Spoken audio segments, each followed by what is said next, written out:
Selamat malam dan selamat bertemu kembali dalam Renungan Malam God's Amazing Grace atau Kasih Karunia Allah yang Mengagumkan oleh Ellen G. White, tanggal 9 Juni 2026. Mari kita berdoa. Bapa kami yang di sorga, Allah pencipta langit dan bumi, laut beserta segala isinya. Satu-satunya Allah yang benar yang kami sembah selalu, melalui anak-Mu Yesus Kristus. Kami bersyukur dan berterima kasih oleh sebab penyertaan dan perlindungan Bapa sepanjang hari dalam seluruh aktivitas dan pekerjaan kami. Pada malam ini, kami akan mendengarkan firman-Mu. Mohon karuniakan Roh Yesus Kristus dalam hati kami, sehingga kami dapat menghidupkan firman yang kami pelajari dan dengarkan. Besertalah dengan kami sepanjang malam ini, ya Bapa. Kami persembahkan doa ini di dalam nama Yesus Kristus yang adalah Tuhan dan Juru Selamat kami. Amin. Renungan malam ini akan dibacakan oleh Saudari Faith Pondaak. Kepada Saudari Faith, kami persilahkan. Selamat malam. Bacaan renungan pada malam ini berjudul Penderitaan di Getsemani. Ayat inti terdapat di dalam Matius 26 ayat 39. Ya Bapakku, jikalau sekiranya mungkin, biarlah cawan ini lalu daripadaku. Tetapi janganlah seperti yang ku kehendaki, melainkan seperti yang Engkau kehendaki. Di Taman Getsemani, Kristus menderita menggantikan manusia, dan kodrat manusiawi anak Allah terhuyung-huyung di bawah kengerian yang dahsyat dari rasa bersalah karena dosa, sampai dari bibirnya yang pucat dan gemetar terpaksa keluar seruan yang penuh penderitaan. Ya Bapakku, jikalau sekiranya mungkin, biarlah cawan ini lalu daripadaku. Kodrat manusiawi akan mati saat itu juga di bawah kengerian rasa berdosa, seandainya tidak ada malaikat dari surga yang menguatkan dia untuk menanggung penderitaan itu. Kristus sedang menderita kematian yang diucapkan atas para pelanggar hukum Allah. Adalah hal yang mengerikan bagi orang berdosa yang tidak bertobat untuk jatuh ke dalam tangan Allah yang hidup. Ini dibuktikan oleh sejarah penghancuran dunia lama, oleh air bah, oleh catatan tentang api yang turun dari surga dan menghancurkan penduduk Sodom.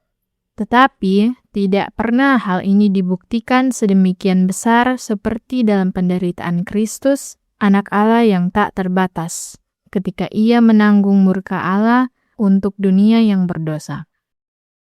Adalah sebagai akibat dari dosa, pelanggaran hukum Allah, bahwa Taman Getsemani telah menjadi tempat penderitaan yang paling utama bagi dunia yang berdosa. Tidak ada kesedihan, tidak ada penderitaan yang dapat diukur dengan apa yang ditanggung oleh anak Allah. Manusia tidak dijadikan pemikul dosa, dan ia tidak akan pernah mengetahui kengerian kutukan dosa yang ditanggung Juru Selamat. Tidak ada kesedihan yang dapat dibandingkan dengan kesedihan Dia yang di atasnya murka Allah jatuh dengan kekuatan yang luar biasa. Kodrat manusiawi hanya dapat menanggung ujian dan pencobaan dalam jumlah yang terbatas. Yang terbatas hanya dapat menanggung ukuran yang terbatas. Dan kodrat manusiawi menyerah, tetapi kodrat Kristus memiliki kapasitas yang lebih besar untuk menderita. Penderitaan yang ditanggung Kristus memperluas, memperdalam, dan memberikan pengertian yang lebih luas tentang karakter dosa dan karakter pembalasan yang akan Allah timpakan kepada mereka yang terus dalam dosa. Upah dosa adalah maut, tetapi karunia Allah adalah hidup yang kekal melalui Yesus Kristus, bagi orang berdosa yang bertobat dan percaya. Pedang keadilan terhunus, dan murka Allah terhadap kejahatan bertumpu pada pengganti manusia, Yesus Kristus, satu-satunya anak tunggal Bapa. Demikianlah bacaan renungan malam kita hari ini. Tuhan Yesus memberkati. Terima kasih atas penata layanan Saudari Faith. Tuhan Yesus memberkati. Saudara-saudari dalam Yesus Kristus. Renungan malam ini mengingatkan kita kembali tentang penderitaan Kristus di Taman Getsemani. Penderitaan ini merupakan puncak dari beban dosa manusia yang ia tanggung sebagai pengganti umat manusia. Dalam pergumulan yang sangat berat, Kristus merasakan dahsyatnya murka dan keadilan Allah terhadap dosa, sehingga kodrat manusiawinya hampir tidak sanggup menanggungnya. Melalui penderitaannya, manusia dapat melihat betapa seriusnya dosa dan konsekuensinya, yaitu maut atau kematian. Sekaligus memahami besarnya kasih Allah yang menyediakan keselamatan melalui Yesus Kristus bagi kita yang bertobat dan percaya. Alkitab di dalam Matius 26 ayat 39, ayat 42 dan 44 berkata, "Maka ia maju sedikit lalu sujud dan berdoa, katanya, 'Ya Bapakku, jikalau sekiranya mungkin, biarlah cawan ini lalu daripadaku. Tetapi janganlah seperti yang kukehendaki, melainkan seperti yang Engkau kehendaki.' Lalu ia pergi untuk kedua kalinya dan berdoa, katanya, 'Ya Bapakku, jikalau cawan ini tidak mungkin lalu, kecuali apabila aku meminumnya, jadilah kehendak-Mu.' Ia membiarkan mereka di situ, lalu pergi dan berdoa untuk ketiga kalinya dan mengucapkan doa yang itu juga. 3 kali Yesus memanjatkan doa yang sama kepada Bapanya, yaitu, kalau boleh cawan itu lalu. Tetapi bukan kehendaknya yang jadi, namun kehendak Bapalah yang jadi. Di Taman Getsemani memperlihatkan bahwa penderitaan Kristus tidak dimulai di kayu salib. Sebelum paku menembus tangan dan kakinya, sebelum cambukan merobek tubuhnya, Yesus telah mengalami penderitaan batin yang luar biasa. Beban dosa dunia ini begitu berat, sehingga ia bergumul sampai peluhnya atau keringatnya menjadi seperti titik-titik darah yang jatuh ke tanah. Dalam arti yang sangat nyata, Yesus sedang sekarat di Taman Getsemani karena jiwanya sangat sedih, seperti mau mati rasanya. Roh Nubuat di dalam The Desire of Ages, halaman 753, paragraf 2 berkata, "Ia takut bahwa dosa begitu menjijikkan bagi Allah, sehingga perpisahan mereka, yaitu Bapa dan Anak, akan bersifat kekal." Saat merasakan hubungannya dengan Bapa seakan terpisah karena menanggung dosa dunia ini, Yesus menghadapi ketakutan besar bahwa dalam kemanusiaannya ia mungkin tidak sanggup menanggung ujian terakhir melawan kuasa kegelapan. Setan memanfaatkan momen ini dengan godaan terbesarnya, karena nasib seluruh umat manusia bergantung pada hasil pertarungan tersebut. Jika Kristus menang, kuasa setan akan dipatahkan dan keselamatan tersedia bagi manusia. Tetapi jika Kristus gagal, manusia akan tetap berada di bawah kuasa dosa dan setan. Di tengah pergumulan itu, setan berusaha meyakinkan Yesus bahwa jika ia menjadi pengganti bagi orang berdosa, perpisahannya dengan Allah akan berlangsung selamanya. Disinilah takdir manusia dipertaruhkan. Yesus bergumul untuk meminum cawan itu, tetapi Yesus tidak menuruti kehendaknya, namun menuruti kehendak Bapanya dan minum cawan tersebut. Roh Nubuat di dalam manuskrip tahun 1897, paragraf 15 berkata, Dalam krisis yang tertinggi, ketika hati dan jiwa hancur di bawah beban dosa, Gabriel diutus untuk menguatkan dia, dan sementara malaikat menopang tubuhnya yang sekarat, Kristus mengambil cawan yang pahit dan menyetujui untuk meminum isinya.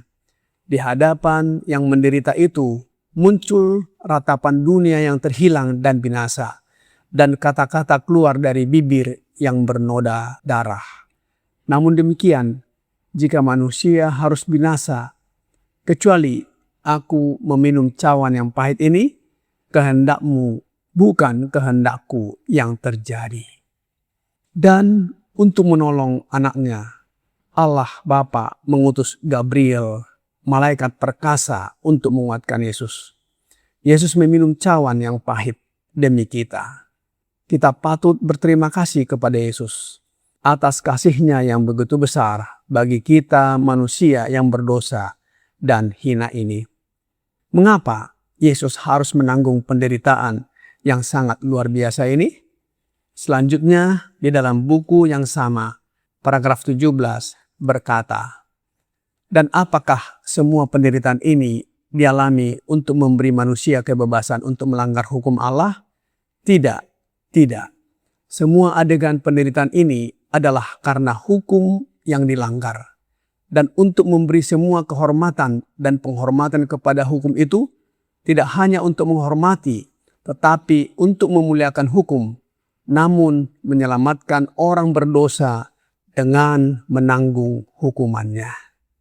Saudara-saudari dalam Yesus Kristus, kemenangan Kristus sesungguhnya dimulai di Getsemani, ketika Ia memilih untuk tunduk sepenuhnya kepada kehendak Bapa.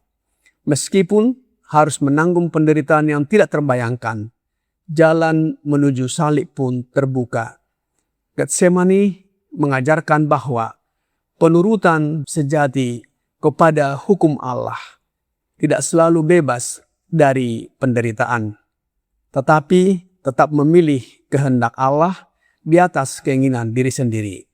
Melalui penyerahannya yang sempurna, Yesus menjadi pengganti bagi umat manusia, menanggung hukuman dosa, agar setiap orang yang percaya kepadanya tidak binasa, melainkan beroleh hidup yang kekal. Kiranya pekabaran malam ini membawa pembaharuan dan sukacita bagi kita. Tuhan Yesus memberkati. Mari kita berdoa. Bapa kami yang di sorga, terima kasih atas firman-Mu yang menyatakan kepada kami bahwa pergumulan Yesus di Taman Getsemani sambil berkeringat darah dan mau mati rasanya menentukan nasib kami manusia. Terpujilah Bapa dan Yesus Kristus. Yesus minum cawan pahit dan rela memikul dosa serta mati di kayu salib demi kami manusia yang berdosa dan hina ini. Oleh sebab itu ya Bapa, mohon curahkan roh anak-Mu Yesus Kristus dalam hati kami, sehingga kami dapat merespons kasih Bapa dan Yesus Kristus dengan hidup suci menurut perintah dan kehendak Bapa. Bila mana Yesus datang kembali, kami siap menyambutnya dan diangkat masuk ke dalam kerajaan sorga. Kami serahkan hidup kami ke dalam tangan-Mu sepanjang malam ini, ya Bapa. Mohon ampuni kami atas segala dosa dan pelanggaran yang kami lakukan. Kami persembahkan doa ini di dalam nama Yesus Kristus yang adalah Tuhan dan Juru Selamat kami. Amin.